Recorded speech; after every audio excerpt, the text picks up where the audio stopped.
Hi, how you doing? I wanted to do a quick little video of how to fret maple neck 70s Fender, in this case a Telecaster, for the first time. First of all, I want to start off with saying I don't know if this is the right way to do it, but it seems to work for me. So if you can make any use of it, please do. What I do is I try and knock them out from the treble side of the neck towards the bass side, and it seems to work pretty well. The first couple of frets I tried heating first with my iron, but it doesn't seem to make any difference because there doesn't seem to be any glue in the frets. How I start off with is with this file. It's for the high E string, and when you use it for cutting your nuts. That's funny. Sorry about that. So what I do is I file it like so, but at the moment I can't do this because I'm holding the camera. But you understand, I file the lacquer off of the side of the fret without damaging the fretboard on both sides. You must do this really well, otherwise you will chip the lacquer, and it will come off like it did a couple times. Okay, hi, I'm back again. My battery of the camera was empty. I opened the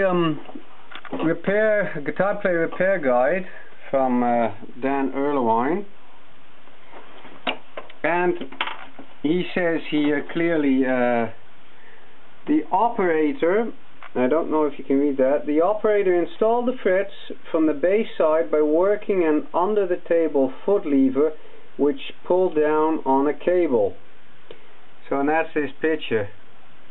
So here Dan Erlewine tells us that the vintage 70s guitars were fretted sideways, and the frets weren't hammered in from the top, but hit in, or pulled in actually, from the side. So now I've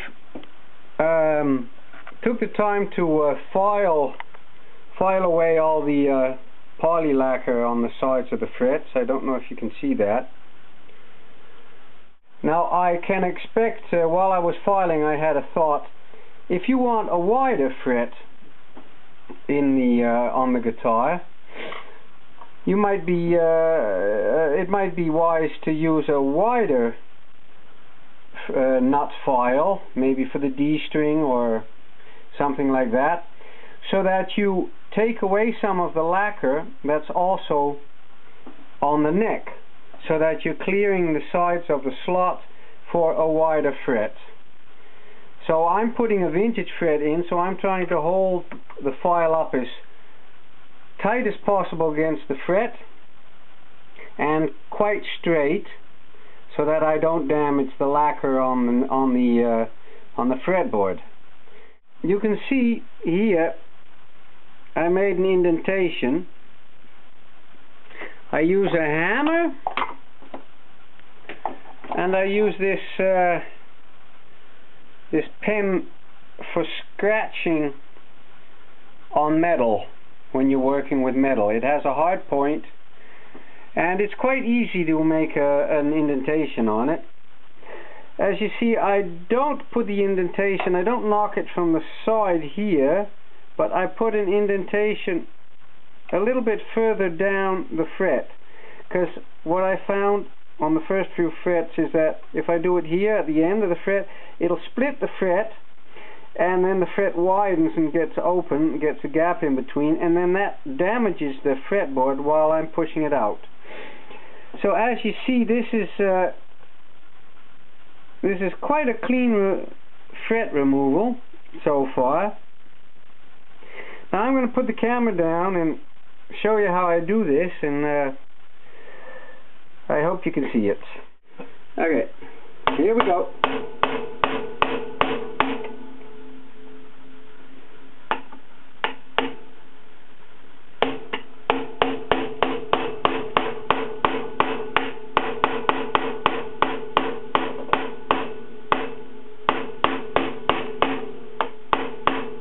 And there she comes.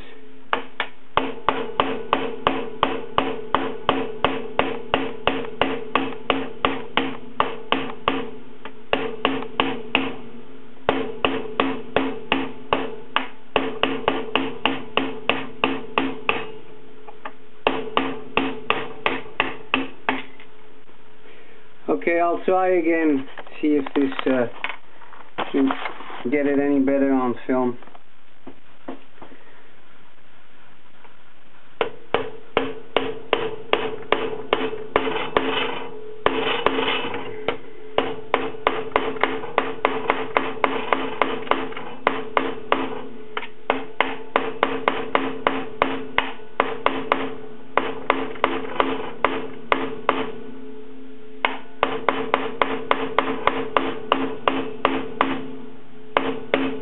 And there she comes.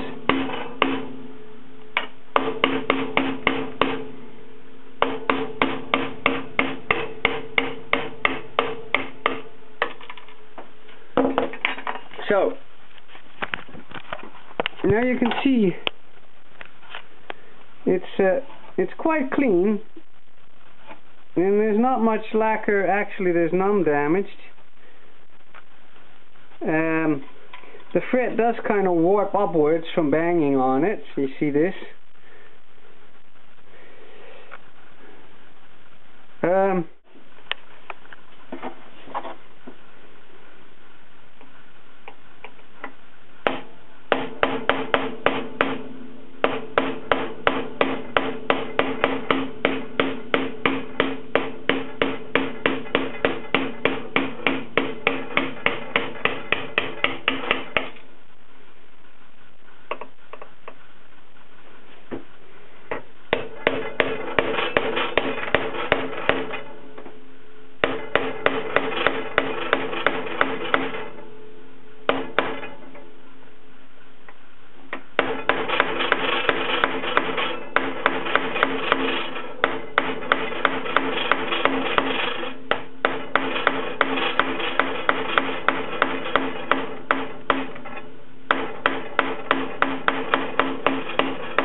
Now my neck, the further you get away from the spot that it's mounted on, you start knocking the neck sideways. So I had a thought, I'll try and pin down the neck like this.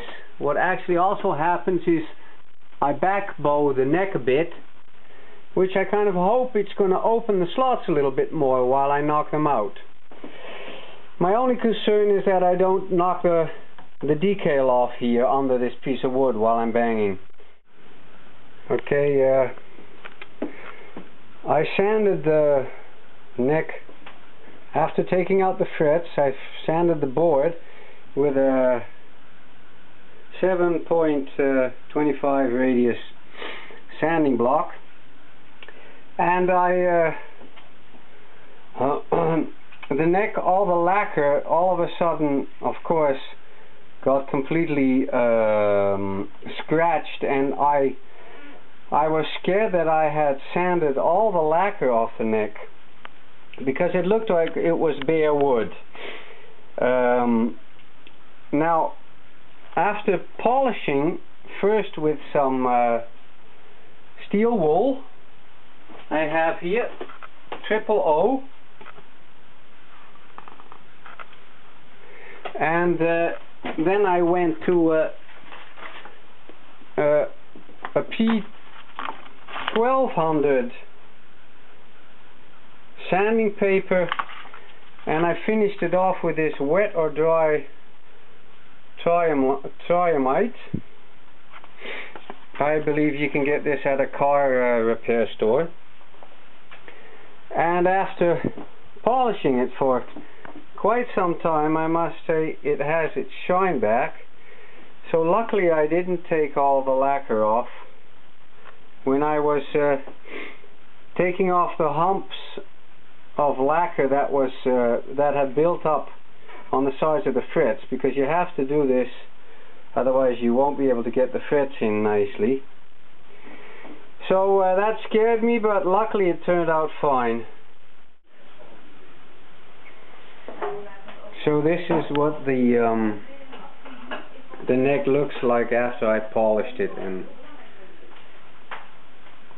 at first I was scared that I damaged the lacquer on the fretboard, but after a long hard polish it came up nice and shiny. You can see here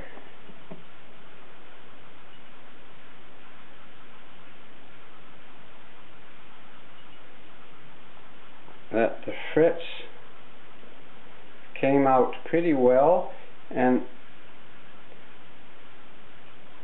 the further I go down the neck, the sloppier I became. Maybe you can see it here. There are little cuts. See them? Yes, you see them in the shade. That's from the file. So I'm going to need a little bit more, a wider fret to cover this up. Okay, thanks for